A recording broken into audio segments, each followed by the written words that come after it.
இது மகிமை நேரம். கர்த்தரும் இரட்சகருமாகிய இயேசு கிறிஸ்துவின் நாமத்தினாலே உங்கள் யாவருக்கும் என்னுடைய காலை வணக்கத்தை தெரிவித்துக் கொள்கிறேன். இந்த நாளிலும் நாம் தியானிக்கும்படியாக தெரிந்து கொண்ட வேத வசனம் எரேமியா 15ஆம் அதிகாரம் 11ஆம் வசனம். உன்னில் மீதியாய் இருப்பவர்கள் நன்மை அடைவார்கள், தீங்கின் காலத்திலும் நெருக்கத்தின் காலத்திலும் உனக்காக நான் சத்ருவுக்கு எதிர்பட்டு உனக்கு சகாயம் செய்வேன் என்று மெய்யாகவே சொல்லுகிறேன். தீங்கின் காலத்திலும் நெருக்கத்தின் காலத்திலும் உனக்காக நான் சத்ருவுக்கு எதிர்பட்டு உனக்கு சகாயம் செய்வேன் என்று மெய்யாகவே சொல்லுகிறேன். ஆம், நம் ஒவ்வொருவருடைய வாழ்க்கையிலும் கூட இப்படிப்பட்ட காலங்கள் வருகிறது. தீங்கின் காலங்கள் வருகிறது, நெருக்கத்தின் காலங்கள் வருகிறது. சில வேளை நாம மகிழ்ச்சியான காலங்களின் வழியாய் கடந்து செல்வோம், சந்தோஷமான நாட்களின் வழியாய் நாம் கடந்து செல்வோம். சில வேளைகளில் எதிர்பாராமல் வியாதி, பலவீனம் என்கிற நாட்களுக்குள்ளாக நாம் கடந்து செல்ல வேண்டியது வரும். சில நேரங்களிலே சத்துரு நம்மை அதிகமாக நெருக்குகிற காலங்கள் வரும். எப்போதும் நம்முடைய காலங்கள் ஒன்று போல இருப்பதில்லை. அந்த இப்போ வாஸ்த வசனத்திலே நாம பார்க்கிறோம், தீங்கின் காலம், நெருக்கத்தின் காலம். எல்லாருடைய வாழ்க்கையிலும் இப்படிப்பட்ட காலங்கள் உண்டு. அந்த தீங்கான காலங்கள் வரும்போது, நெருக்கமான காலங்கள் வரும்போது நாம் சோர்ந்து போகிறோம், நாம் தளர்ந்து துவண்டு போகிறோம், ஆறுதலை தேடி அலைகிறோம்.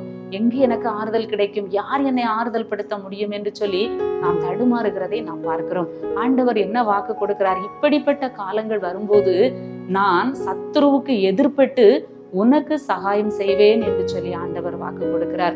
அநேக பிரச்சனைகள் சத்துரு மூலமாய் நமக்கு வருகிறதை அறிகிறோம். பிசாசின் மூலமாக, கொடிய பிசாசின் மூலமாக அநேக தீங்குகள் நமக்கு வருகிறதை நாம் பார்க்கிறோம். ஆம், எதிர்பாராத இழப்புகள், மரண இழப்புகள், இன்னும் கூட பெரிய நஷ்டங்கள், வியாதிகள், பலவீனங்கள், அநேக தீமைகள் நம்முடைய வாழ்க்கையிலே சத்துருவின் மூலமாய் வருகிறது என்று சொல்லி நாம பார்க்கிறோம்.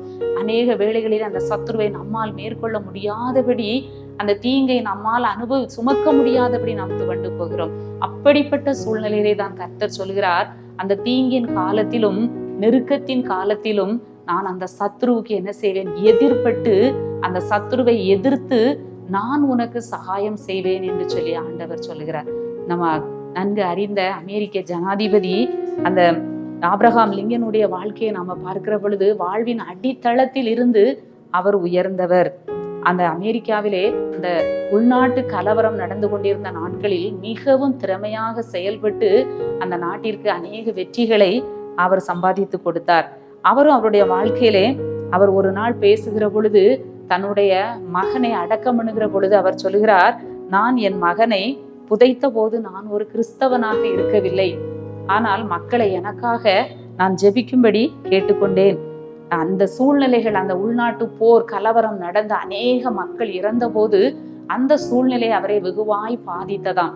அந்த இறப்பு, அந்த கல்லறைகளை, போர் வீரர்களுடைய கல்லறைகளை பார்த்த போது அவர் மிகவும் நொறுங்கி போனாராம். இந்த தீங்கான காலத்தை, அந்த நெருக்கமான காலத்திலே அவர் அந்த கல்லறைகளை எல்லாம் பார்த்த போது மிகவும் நொறுங்கி போனாராம். அப்பொழுதுதான் அந்த பாடுகள், அந்த நெருக்கங்கள், தீங்குகள் அவரை கிறிஸ்துவண்டை வழி நடத்தியதாம். அப்பொழுதுதான் அவர் ஆண்டவரை தேட ஆரம்பித்தார். இத்தனை ஜனங்கள் இந்த உள்நாட்டு போர்ல மடிந்து போனார்களே ஆண்டவரே, எத்தனை போர் வீரர்கள் மடிந்து போனார்கள் ஆண்டவரே என்று சொல்லி அந்த பாடுகள், அந்த நெருக்கங்கள், தீங்குகள் தான் அவரை கிறிஸ்துவண்டை நெருங்கும்படி செய்தது என்று சொல்லி அவர் கூறினதை நாம் அறிய முடிந்தது. ஆம், நம்முடைய வாழ்க்கையிலும் கூட நமக்கு வருகிற நெருக்கங்கள், தீங்குகள், பாடுகள் எதற்காக? நாம் கிறிஸ்துவை இன்னும் கிட்டி சேருவதற்காக, இன்னும் அவரை அண்டிக் கொள்வதற்காக ஆண்டவர் இந்த பாடுகளை நம்முடைய வாழ்க்கையிலே அவர் நமக்கு அனுமதிக்கிறார். நம்முடைய ஆண்டவரும் கூட பாடுகளுக்கும் நெருக்கங்களுக்கும் அவரும் சொந்தக்காரர் தான். ஆண்டவரும் தீங்கின் பாதையிலே, நெருக்கத்தின் பாதையிலே ஆண்டவர் கடந்து சென்றார்.